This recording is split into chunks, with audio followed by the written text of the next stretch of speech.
Types of functions हैं उसको हम इंशाल्लाह ताला डिटेल से पढ़ेंगे। अच्छा स्टूडेंट्स, ये जो फंक्शंस का वर्ड है,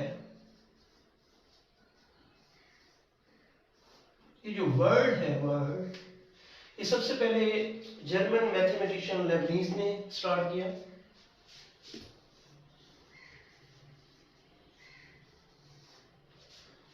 इसका जो कंसेप्ट है, या हम इसको कहें कि इसका पर्पस क्या होता है, दो नॉन एम्प्टी सेट के दरमियान जो इंडिपेंडेंट और डिपेंडेंट वेरिएबल है उसमें क्रॉसपोंडिंग हम लोगों को चाहिए होती है, या आप एक कह सकते हैं रिलेशनशिप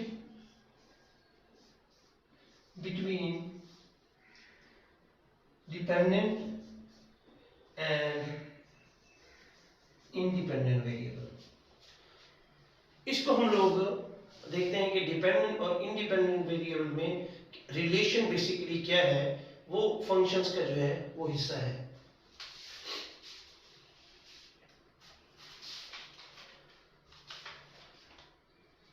अच्छा मैं थोड़ा सा एक एग्जांपल देता हूं कि इसको हम लोग पढ़ते कैसे हैं। लेट्स सपोज आप लोगों के पास है a is equal to x square, तो इसमें इसको इस तरह में पढ़ते हैं कि a इज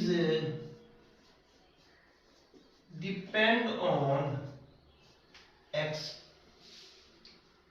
या इसको इस तरह भी करते हैं कि a is a function of x, कि a जो है वो x के ऊपर डिपेंड कर रहा है। अच्छा इसी तरह आप लोगों ने पढ़ा हुआ है area is equal to pi r square, तो इसका मतलब है कि जो एरिया है वो रेडियस के ऊपर डिपेंड कर रहा है, तो इसमें जो एरिया है वो डिपेंडेंट है और जो रेडियस है वो इंडिपेंडेंट वेरिएबल है। अच्छा अब हम फंक्शंस के ऊपर इसकी इसकी जो डेफिनेशन है वो क्या हो सकती है, मैं पूरी डेफिनेशन नहीं लिखने वाला हूं, मैं आपको इसकी डेफिनेशन समझाने वाला हूं। जस्ट ये कोई ऐसा रूल होता है between two non empty set, let's suppose वो a और b है, मैं यहां उसको इसकी फिगर भी ड्रा करने वाला हूं, ये a है और ये b है। लेट्स सपोज 1 2 और 3 इसके एलिमेंट हैं और 1 4 और 9 इसके एलिमेंट हैं।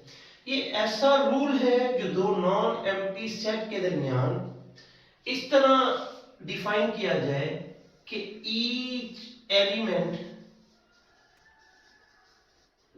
ऑफ A हैज यूनिक, इसको ना बेटा यूनिक भी पढ़ा जाता है, और ओनली वन या इफ एंड ओनली इफ भी हम लोग इसको कह सकते हैं कि has unique element of B। कैसे कि 1 1 से मैप हो, 2 4 से मैप हो, 3 ये हमारे पास फंक्शन है। तो इसमें बेसिकली बेटा ये रूल है, ये रूल डिफाइन किया हुआ है। इसमें रूल है क्या, वो है एक्स स्क्वायर। एक्स स्क्वायर एक ऐसा रूल है जो a और b के दरमियान डिफाइन है। a 1 1 के ऊपर मैप है, 2 4 के ऊपर मैप है और 3 9 के ऊपर मैप है। मैं थोड़ी सी इसको एलैबोरेट मजीद करूं कि बेटा अगर लेट्स सपोज मैं यहां 4 लिख देता हूं, अब हमारे पास जो a सेट है वो 1 2 3 और 4 है, और मैं पूछूं क्या ये फंक्शन है, तो ये फंक्शन नहीं है। उसकी वजह a का हर एलिमेंट मैप होना जरूरी है, या हम लोगों ने पढ़ा हुआ था फर्स्ट ईयर में कि जो डोमेन है वो हमेशा a इक्वल होनी चाहिए। ठीक है बेटा, तो इस वजह से अगर यहां से 4 खत्म कर दिया जाए तो ये फंक्शन, मैं इसको डिटेल में नहीं जाने वाला कि फंक्शन आप लोगों ने ऑलरेडी पढ़ा हुआ है।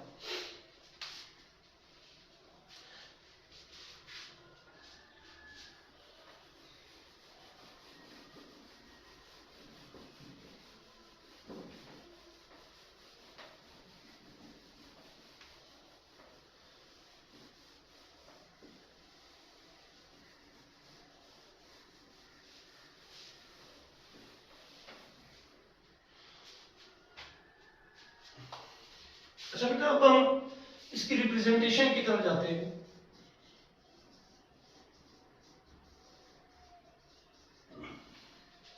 लेट्स सपोज आप लोगों के पास y is equal to f of x है, कैपिटल Y और कैपिटल X लिया हुआ है। इसको कहा क्या जाता है?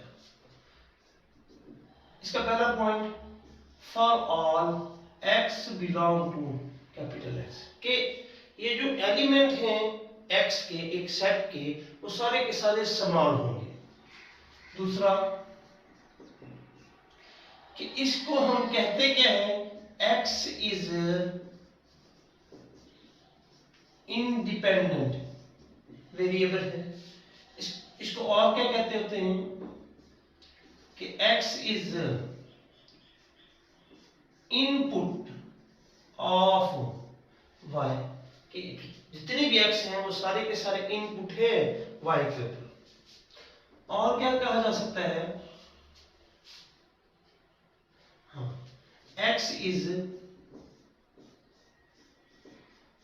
Pre image of y। Similarly ये जो y है, हम कहेंगे one for all small y belong to y। Second हम कहेंगे कि y इज डिपेंडेंट। थर्ड हम कहेंगे y is output of x। Fourth इसका पॉइंट जो याद रखने वाला है वो है y is image of x। ये मुख्तलिफ चीजें हैं जो एक्सप्लेन की गई हैं, या आप लोगों के एमसीक्यूज में बार बार ये चीजें पूछी जाती हैं, इसलिए आप लोगों ने इसका ख्याल रखना है। मैं चलो यहाँ नोट लिखने वाला हूं, ये आप लोगों ने हर हाल में याद रखना है आप लोगों के एमसीक्यूज लेवल पे। अच्छा, एक आप लोगों ने पढ़ा होगा बुक के अंदर रियल वैल्यूड फंक्शन। ये होता क्या है, कब होता है? छोटी सी आप लोगों को इसकी एक्सप्लेनेशन दे दूं कि x और y, ये जो हम लोगों ने सेट किया है x y, अगर ये सारे के सारे रियल नंबर को बिलोंग कर जाएं, x भी और y भी, यानी कि इनपुट भी और आउटपुट भी, ऐसा फंक्शन करें कि इनपुट भी और आउटपुट भी, जिस तरह अभी हम लोगों ने 1 2 3 4 की एग्जांपल ली थी, तो 1 4 9 की एग्जांपल ली थी, तो इनपुट भी आप लोगों के रियल फंक्शन है और आउटपुट भी आप लोगों के पास रियल नंबर में से है, तो इसको कहा जाता है रियल वैल्यूड फंक्शन। इसका सेकंड पॉइंट जो है वो सबसे ज्यादा इंपॉर्टेंट है, ये आप लोगों ने देखना है, वर्टिकल टेस्ट। फंक्शन को जांच करने के लिए वर्टिकल टेस्ट क्या होता है, मैं इसको ना आप लोगों को एक एमसीक्यूज के उससे समझाना चाहता हूं। अगर वो which of the following is not a function, और मैं यहां आप लोगों के पास ऑप्शन दूं ग्राफ बनाने के बाद,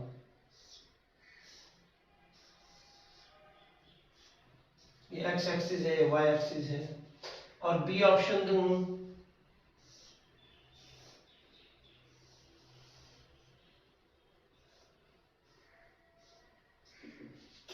और इसी तरह मैं अगर सी ऑप्शन दूं, कोई सा भी बना देते हैं, और इसी तरह मैं अगर आप लोगों के पास डी ऑप्शन दूं,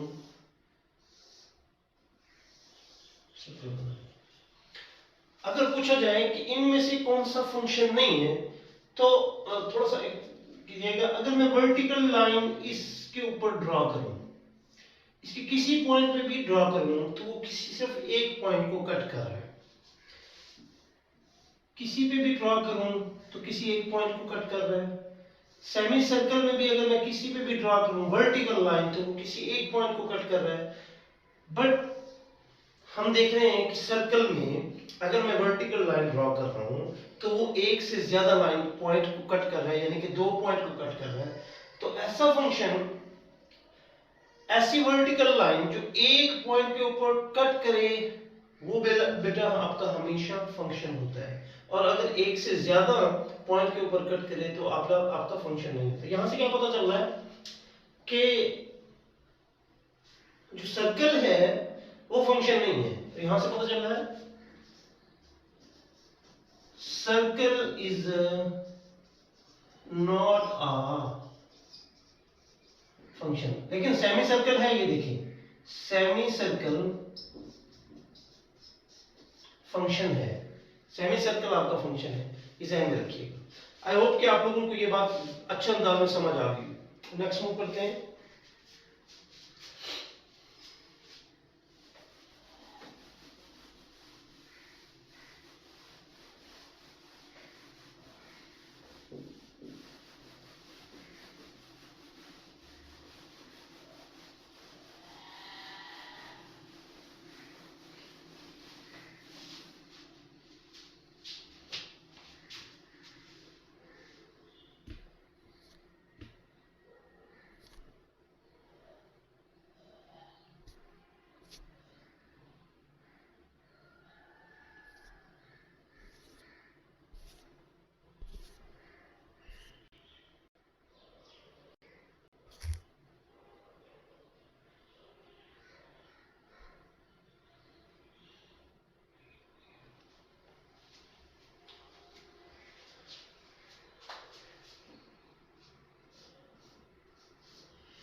नेक्स्ट हम लोग डिस्कस कर रहे हैं टाइप्स ऑफ फंक्शन।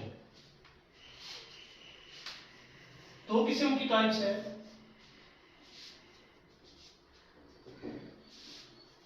एक को अलजेब्रिक कहते हैं और दूसरा है नॉन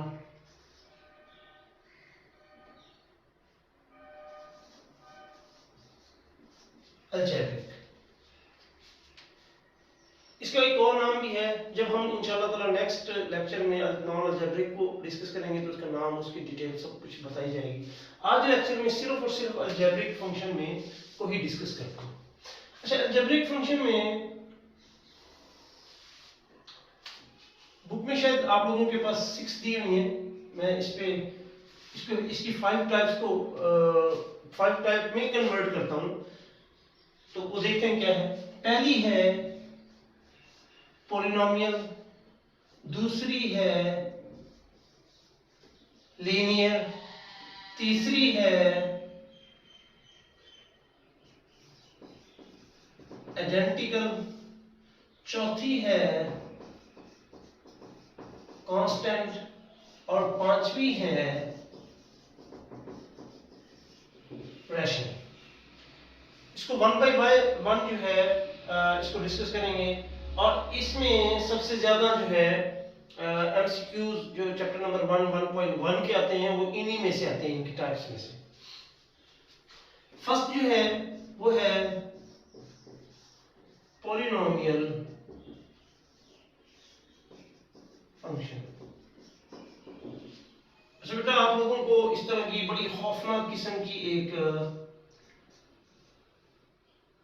इक्वेशन नजर आए ना, an-1 x के n-1 प्लस an-2 और x की n-2 plus up to so on a nought तक चली जाए, तो इस तरह की सारी इक्वेशन जो है वो पॉलिनोमियल की होती है।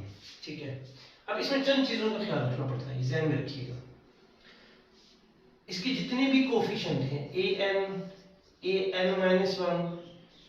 an-1 up to so on a nought तक, ये जितने भी कोफिशिएंट आप लोगों के पास हैं ये सारे के सारे किसको बिलोंग करने चाहिए? रियल को, पहली शर्त। दूसरी शर्त, ये जितनी भी डिग्रीज हैं आप लोग देख रहे हैं, n है, n-1 है, n-2 है, अप टू सो ऑन, ये किसको बिलोंग करनी चाहिए? नॉन नेगेटिव इंटीजर को, जिसको आप उर्फ आम में होल नंबर भी कहते हैं, यानी कि वो होल नंबर को डिफाइन होनी चाहिए। इसकी थर्ड जो है वो है इसकी जो कोफिशिएंट है मैक्सिमम डिग्री का वो भी 0 नहीं होना चाहिए। अगर ये तीन कंडीशन कोई भी इक्वेशन पूरी करे तो हम उसको कहते हैं पॉलिनोमियल इक्वेशन। मैं इसकी एग्जांपल देता हूं आप लोगों को। लेट्स सपोज आप लोगों के पास है y is equal to 9x की 5 प्लस 4x स्क्वायर प्लस 7। क्या ये पॉलिनोमियल है? पहली कंडीशन को देखते हैं। ये सारे के सारे कोफिशिएंट जो हैं 9, 4 और 7 क्या सारे के सारे रियल नंबर को बिलोंग कर रहे हैं? जी बिल्कुल रियल नंबर को बिलोंग कर रहे हैं। अब देखते हैं इसकी दूसरी कंडीशन। क्या जो इसकी पावर है n, n-1, n-2 which is equal to 5 और 2, क्या ये नॉन नेगेटिव इंटीजर है? बिल्कुल है, होल नंबर को बिलोंग करते हैं। क्या इसकी जो फर्स्ट टर्म है या मैक्सिमम डिग्री वाली जो टर्म है an वो डज नॉट इक्वल टू 0 है? बिल्कुल डज नॉट इक्वल टू 0 है। लेट्स सपोज अगर ये भी होता तब भी ये पॉलिनोमियल फंक्शन है, क्योंकि वो डज नॉट इक्वल टू 0 है, वो आप लोगों के पास 1 है। दूसरी मैं एग्जांपल देता हूं। y is equal to x5 plus x under root और प्लस 7। क्या ये पॉलिनोमियल है? आइए देखते हैं। सबसे पहले an-1 up to so on which is equal to 1, इसका भी 1, तो 1 is always belong to a real number। बिल्कुल पहली कंडीशन पूरी होती है। लेकिन दूसरी कंडीशन इस पे तो n-1 n-2 5 belong to whole number बिल्कुल। लेकिन नेक्स्ट क्या है? ये 5 है और नेक्स्ट है बेटा 1/2 which does not belong to whole number. तो इसका मतलब है कि ये जो आप लोगों के पास सेकंड एग्जांपल है ये आपकी पॉलिनोमियल नहीं है।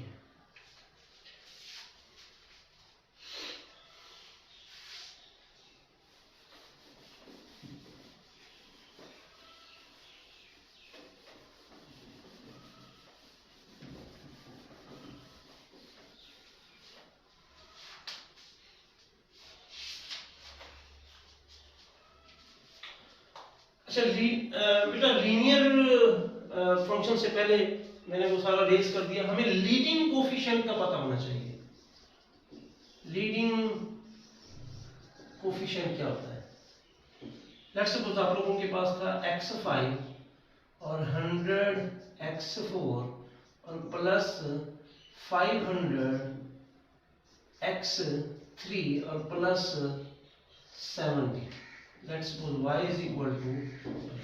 तो इसमें अगर कोई पूछा जाए कि लीडिंग कोफिशिएंट क्या है, जी बताइएगा थोड़ा सा सोच करके, चलिए अपने जहन में बना के रखिएगा, अभी बताते हैं। तो बेटा लीडिंग कोफिशिएंट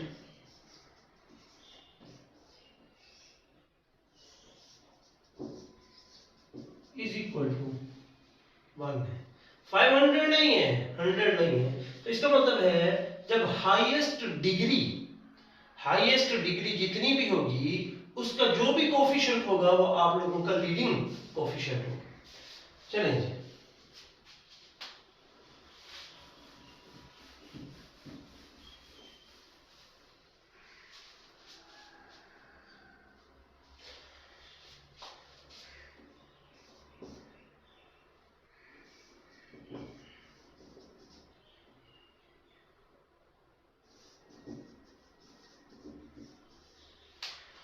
नेक्स्ट बेटा लीनियर फंक्शन है।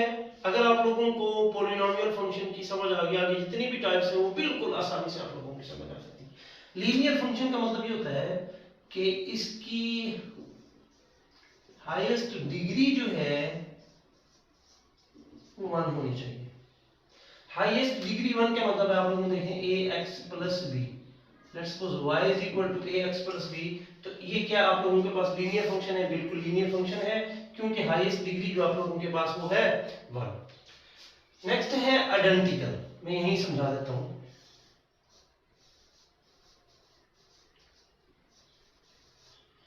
आइडेंटिकल फंक्शन, आइडेंटिकल फंक्शन की जो डेफिनेशन आप लोगों ने याद करनी है बेटा जो डोमेन हो ना वही आप लोगों के पास रेंज हो जाए। मैंने एग्जांपल ली थी, 1 दें 1 आ जाता है, 2 दें 2 आ जाता है, 3 दें 3 आ जाता है। तो इसको हम लोग हमेशा कहते हैं ये आइडेंटिकल फंक्शन है कि जो इनपुट दिया जा रहा है और एज इट इज उसका आउटपुट होता जा रहा है, तो वो जुड़वा बहन भाई जो आप लोगों ने सुना हुआ आइडेंटिकल जो है वो आप लोगों के पास है।